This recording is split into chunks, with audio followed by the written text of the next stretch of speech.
el tema que vamos a abordar en este bloque de ADN Hoy. El Hogar de Cristo dio a conocer un estudio el domingo que da cuenta de cómo el número de niños y adolescentes en Chile, menores de edad, hasta los 21 años, que no está yendo al colegio, no asciende a 70 y tantos mil o a 130 y tantos mil como creíamos a partir de los datos conocidos en los últimos años basados en la encuesta CACEN de caracterización socioeconómica. No, eran muchos más, hasta 5 veces más. Eran 358.000 y fracción niños y adolescentes chilenos que no van al colegio, que han desertado, se dice, de la enseñanza escolar y que por lo tanto están fuera del sistema. Es un tema altamente sensible, hemos abordado aquí más de alguna vez que aquí está tal vez gran parte de la explicación de la marginalidad, de la desadaptación, incluso de los niños que entran a la espiral de la delincuencia o de la violencia, porque son a su vez niños y adolescentes vulnerados en su origen. Ahí está la razón de esas deserciones, de ese abandono del sistema escolar. Vamos a profundizar en el tema, ya estamos aquí con Soledad Cortés, experta de la UNICEF, que fue parte también del trabajo de análisis de estos datos, según entendemos, porque el Hogar de Cristo aquí encargó un estudio para extraer este nuevo dato, ¿no?, al Centro de Estudios Avanzados en Educación de la Universidad de Chile y a un ente similar de la Universidad Católica, y también aquí colaboró el ente de las Naciones Unidas que está dedicado al trabajo de la infancia y la educación. Bienvenida, Soledad. Muchas gracias. Y también estamos con Liliana Cortés, que es directora de la Fundación Súmate, que es la fundación dentro del grupo de fundaciones que están bajo el alero del Hogar de Cristo, que se dedica justamente al trabajo de las escuelas de reingreso, como se llaman los establecimientos que acogen a estos niños y adolescentes que han quedado fuera del sistema. Liliana, bienvenida también. Hola, muy buenos días. Bien, pues a ambas entonces partamos con Soledad, experta de UNICEF. Soledad, explícanos primero cómo se llegó a esta cifra que por sobre todo, y es lo que más conmueve, triplica lo que imaginábamos más o menos que podía ser la cantidad de niños y niñas y jóvenes que están fuera del sistema escolar en Chile. Bueno, en primer lugar, aclarar que nosotros colaboramos con el estudio, pero el estudio es del Hogar de Cristo. Y en ese sentido, nosotros, apoyamos la generación de evidencia. Y con la pregunta que tú me haces particularmente, Mirna, es importante aclarar que acá no hay una contradicción respecto a cifras, sino que a nivel internacional hay una tendencia respecto a usar distintos instrumentos y fuentes de información para poder comprender mejor las problemáticas sociales. Por una parte, no es correcto en términos técnicos ni metodológicos comparar estas cifras que levanta la CACEN y las cifras que procesó el estudio del Hogar de Cristo, porque utilizan fuentes distintas y además son instrumentos distintos. La CACEN es una encuesta, además pregunta de distinta manera, le pregunta a un informante, y además hay que considerar que desde el año 2003 en adelante en Chile la educación es obligatoria hasta cuarto medio y eso hoy día se ha asentado en nuestra sociedad. Por lo tanto, cuando uno pregunta a un informante, probablemente la respuesta que él da también está mediada por una respuesta deseable o una respuesta correcta. Por otra parte, los datos que procesó el Hogar de Cristo son en base a registros administrativos que en Chile se recogen muy bien porque además esos datos están mediados por el pago de la subvención por asistencia de estudiantes. Por lo tanto, también ahí hay una cifra que es mucho más fidedigna. ¿Y por qué nosotros decimos que son instrumentos complementarios? Porque por una parte, la buena noticia de este estudio es que nos entrega la real magnitud respecto de los niños, niñas, adolescentes y jóvenes que están fuera del sistema escolar sin haber finalizado su educación obligatoria. Y por otra parte, la encuesta CACEN, el valor agregado que tiene es que nos da una caracterización respecto a esos niños, porque la encuesta CACEN además levanta otras variables socioeconómicas y además levanta una variable que es bien importante, que indaga sobre las causas respecto de por qué no están asistiendo los niños, niñas y adolescentes. Entremos a ese punto, Liliana Cortés, ¿por qué no están yendo al colegio estos niños? Bueno, yo creo que nosotros desde la experiencia que tenemos cotidiana y a partir de la evidencia también que se ha levantado en este estudio, primero aquí hay un contexto de vulnerabilidad, de contexto contextos de pobreza y exclusión, que es un paraguas para todo el fenómeno que hoy día estamos enfrentando. De ahí hay características más bien que tienen que ver con experiencias de fracaso escolar reiteradas, chicos que lo han pasado muy mal en la escuela. Aquí no tenemos niños que nunca fueron a la escuela, fueron a 2, 3, tienen varias experiencias en el cuerpo, pero la mayoría muy negativas y de fracaso escolar, lo que va haciendo que pierdan motivación, vaya horadando su autoestima respecto a la capacidad que tienen efectivamente para sentir que aprenden.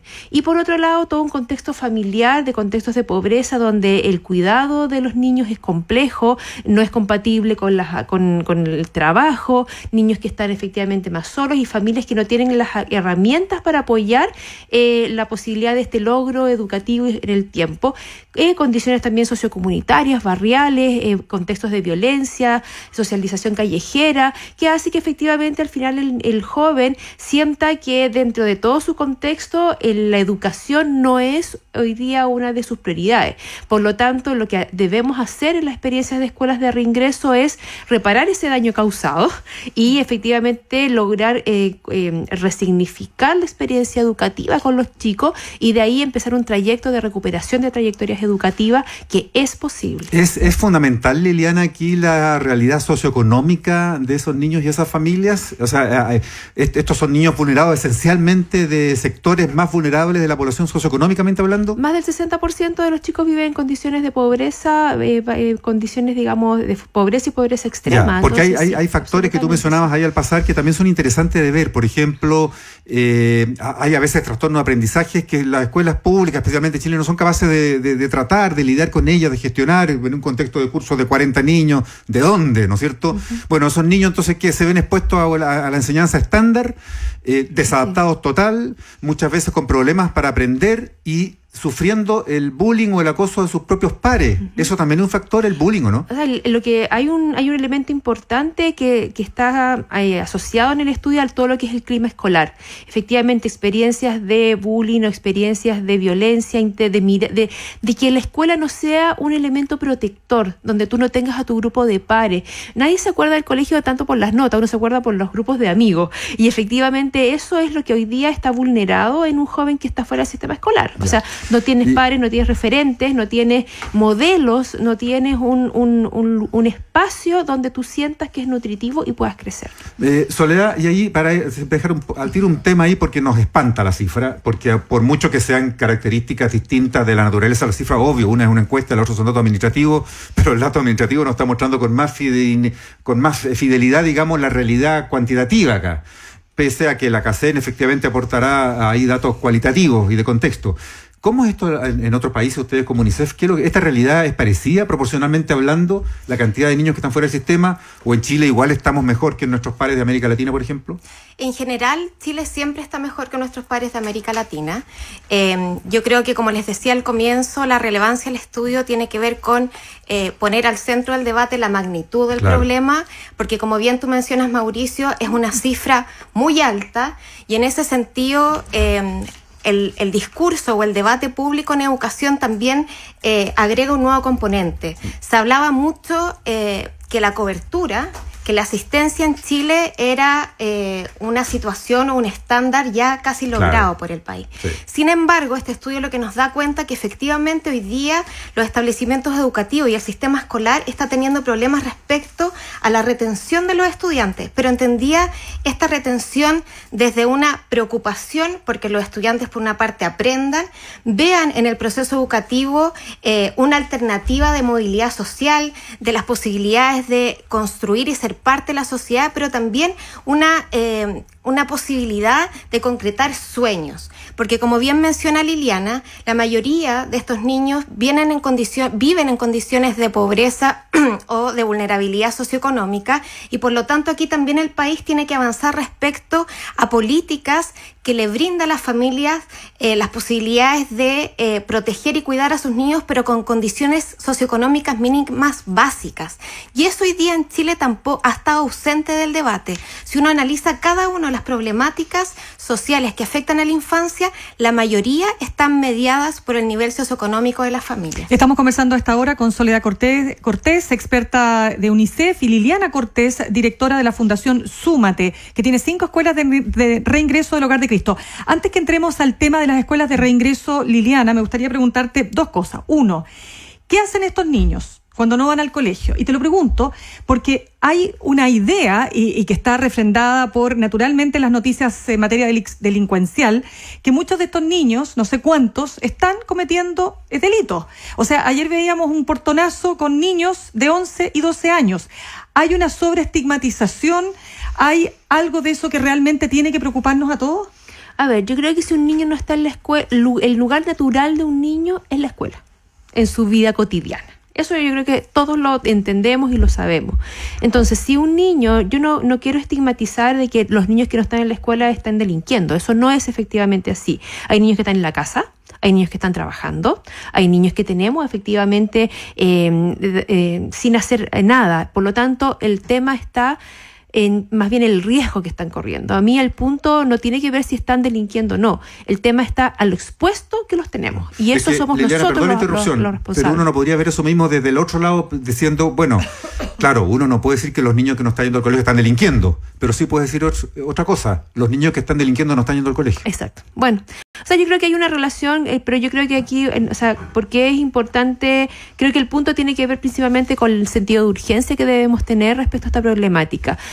Debe ser una prioridad. Tenemos unas propuestas. Este estudio lo que hace es lanzar y plantear una solución concreta, una herramienta concreta para que podamos tomarla como sistema educacional, como sociedad civil organizada, como sostenedores que trabajan en situaciones en contexto de vulnerable, y en ese sentido empezar a generar espacios de protección y de modelo también, porque efectivamente la escuela es el espacio donde uno modela sociedad, es el espacio donde efectivamente tú puedes hacer trabajo en equipo, tolerancia a la frustración, generar efectivamente procesos de aprendizaje y procesos de crecimiento. Y eso se hace en la medida que el joven lo tenemos en un espacio protegido. Muchos de los niños también no tienen, por ejemplo, cuidados de salud mental adecuados. O sea, hay una serie de cosas donde uno dice, bueno, aquí tenemos una deuda. ¿Y los papás de ellos en qué situación están para no ir al colegio, digo? O sea, trabajos precarios, trabajos que efectivamente, falta de cuidado también. ¿Abandonados también? A ver, la familia, nosotros en eso somos bien claros, las familias llegan tan frustradas como los niños. Porque cuando tú tienes un hijo que no sabes cómo acompañar efectivamente en el colegio, y van y te llaman una y otra vez, te exigen cosas que tú no puedes dar porque no las tienes o no tienes las condiciones socioeconómicas para poder hacerlo, es muy complejo que yo me sienta bien en ese espacio también como adulto.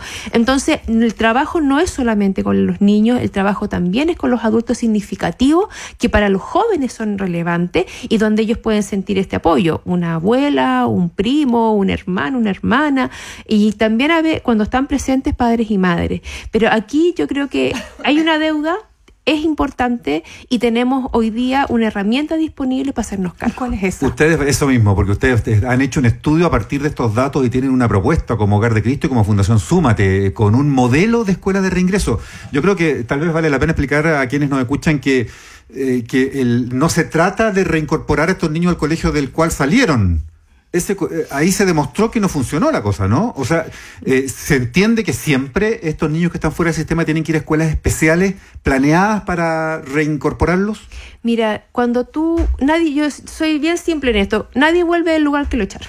Claro. Tan simplemente, digamos. Entonces, desde ahí, nosotros lo que hicimos en este estudio es recoger evidencia internacional y nacional, lograr efectivamente caracterizar, lograr también generar un panel de expertos que pudieran levantar estas 90 recomendaciones. Y de esas 90 recomendaciones te dan un estándar, un modelo de escuela de reingreso adaptada a la realidad chilena. No es copiar y pegar. Eso es lo que ustedes tienen en las 5 escuelas que tiene la Fundación. No, nosotros tenemos que llegar también a esos estándares. porque venimos trabajando con falta de financiamiento, falta de institucionalidad, bajo aseguramiento de calidad, o sea, hay miles de cosas que nos falta todavía también a nosotros como Súmate llegar, pero estamos encaminados a eso, y en ahí las recomendaciones yo diría que principalmente trabajo con los profesores, acompañamiento, trabajo psicosocial, lograr efectivamente trabajo personalizado y esta relación con el entorno favorable al servicio. Pero hay una dificultad aquí clave que veo yo en las propuestas que ustedes parece que están trabajando, ¿no?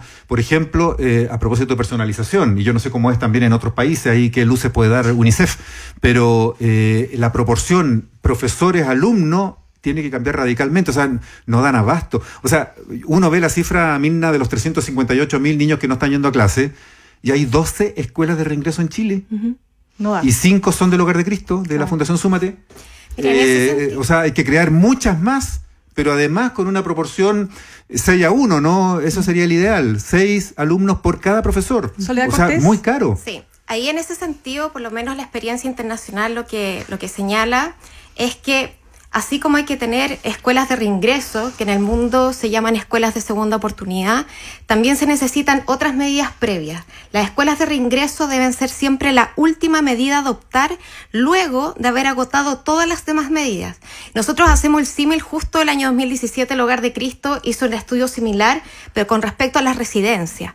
Es lo mismo. Las escuelas, si nosotros no adoptamos políticas preventivas respecto a la retención, respecto, por ejemplo, a la sobriedad, en los países desarrollados lo que se hace es tener programas para abordar la sobriedad y el rezago educativo. ¿Qué es eso cuando ya son muy creciditos y siguen en un curso muy bajo? Por ejemplo, un niño que tiene 12 años y en realidad llegó hasta segundo básico. Es muy difícil que ese niño pueda reingresar a segundo básico. Claro. Sin embargo, hay programas más flexibles en términos curriculares que les permite acelerar el tiempo, en el fondo, entre comillas, perdido para poder reinsertarse con niños de su edad. Eso es por una parte. Y por otra parte, también es fundamental, por ejemplo, tener programas que acompañen la transición entre, por ejemplo, la básica y la media, que es donde en Chile se da la mayor cifra de niños que salen del sistema o que son expulsados. O sea, cuando llegan a octavo, chao. Entonces, lo clave aquí es la prevención junto con que hayan escuelas de reingreso, pero las escuelas de reingreso no pueden ser la única respuesta, como tú bien señalas, Mauricio. No necesitamos miles de escuelas de reingreso, sino que en el fondo, porque lo que podemos hacer es profundizar mucho más el problema. Sí, aquí lamentablemente se nos acaba el tiempo. A ambas necesito hacerles la siguiente pregunta, a Soledad Cortés, experta UNICEF, y también a ti, Liliana Cortés, como directora de la Fundación Súmate, porque hoy el gobierno está estudiando un proyecto de ley, más bien ya lo tiene redactado, digamos, y enviado al Congreso, para bajar la edad en el control preventivo de identidad, es decir, a los 14, 16 años. Ustedes, como expertas de infancia, ¿qué les parece una medida así? Mira, yo creo que desde ese punto de vista los niños son niños y tenemos que seguir haciéndonos cargo de ellos. Y yo creo que en la medida que nosotros vamos dando solo medidas sancionadoras y no la alternativa, estamos haciendo la mitad del trabajo. Yo creo que hoy día la prioridad es desde la prevención hasta medidas que reparen daño, aulas de reingreso, escuelas de reingreso, posibilidades reales efectivamente de que los chicos recuperen sus trayectorias educativas cerca de sus barrios. Eso es hoy día lo que debe impulsar nuestra agenda.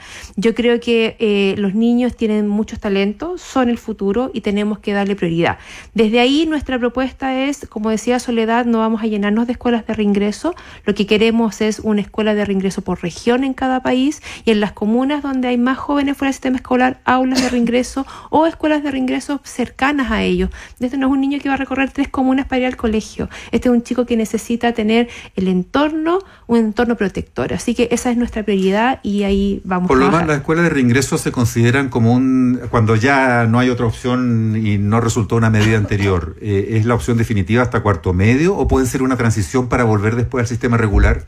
Ambas alternativas, porque si un chico efectivamente quiere terminar enseñanza media acá y después continuar su educación terciaria o llegar al mundo del trabajo, va a estar muy bien. Si el chico, por ejemplo, quiere una alternativa, se da cuenta en esta recuperación y nivelación que, por ejemplo, quiere una alternativa técnico-profesional, haremos el camino para que vuelva a tomar su opción con libertad, que es lo que no tienen hoy día. Es un tremendo tema. Mañana tienen el seminario, ¿no?, donde se van a conocer más detalles del estudio y las propuestas de la Fundación. Así es, el lanzamiento de este estudio es mañana en la mañana en la telefónica. Liliana Cortés, directora de la Fundación Súmate, Soledad Cortés, experta UNICEF, gracias por habernos acompañado. Muchas gracias. Muy bien. 8:26 minutos. 8:26 minutos.